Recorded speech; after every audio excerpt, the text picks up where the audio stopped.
Brought to you by NBC bearing, भारताची पहिली bearing उत्पादक।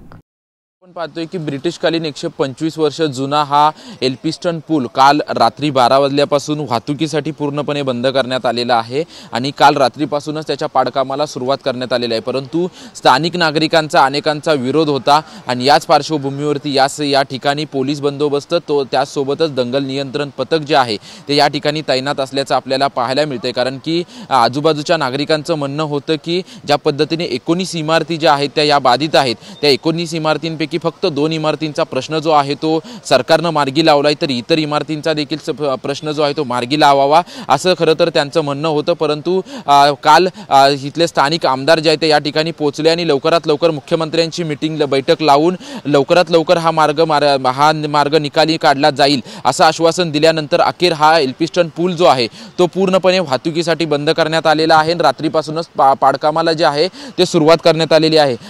MMRDA ने दिलेल्या माहितीनुसार जवळपास हा पूल जो ब्रिटिशकालीन 125 वर्ष जुना पूल आहे तो जवळपास 2 महिने जे आहे त्या याला पाडकामाला लागतील आणि नवीन जो दुमजली पूल बांधण्यात येणार आहे या दुमजली पुलाला जवळपास 16 महिने म्हणजे जवळपास 2 वर्ष जो आहे तो या ठिकाणची पूर्व आणि पश्चिमेला म्हणजे प्रभादेवीच्या पूर्व पश्चिमेला जाणारी वाहतूक जी आहे ती वाहतूक बंद असल्याचे आपल्याला पाहायला मिळेल। त्याच्यामुळे कुठेतरी दादर परिसर असेल किंवा करी रोड परिसरामध्ये मोठ्या प्रमाणात वाहतूक कोंडी होण्याची अधिक शक्यता आहे। त्या पार्श्वभूमीवरती वाहतूक विभागाच्या वतीने ठिकठिकाणी सूचना फलक त्याचसोबतच ठिकठिकाणी माहिती जी आहे ती माहिती देण्यात आलेली आहे। कारण की हा महत्त्वपूर्ण जो हा एल्फिन्स्टन पूल आहे हा एल्फिन्स्टन पुलावरून प्रभादेवीवरून परळच्या दिशेने जाण्यासाठी लालबागच्या दिशेने जाण्यासाठी हा सोयीस्कर पूल मानला जात होता, रुग्णालयामध्ये जाण्यासाठी हा सोयीस्कर पूल मानला जात होता। परंतु हा शिवडी वरळी उन्नत मार्ग जो बनवण्यात येण्यात आहे MMRDAच्या वतीने त्याच्यासाठी खरं तर हा पूल जो आहे तो बंद करण्यात आलेला आहे। त्याच्यामुळे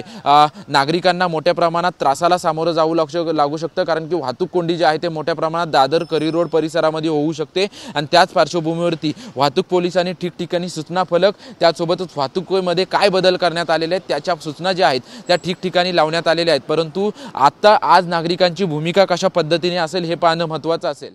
brought to you by NBC bearing, भारताची पहिली बेअरिंग उत्पादक।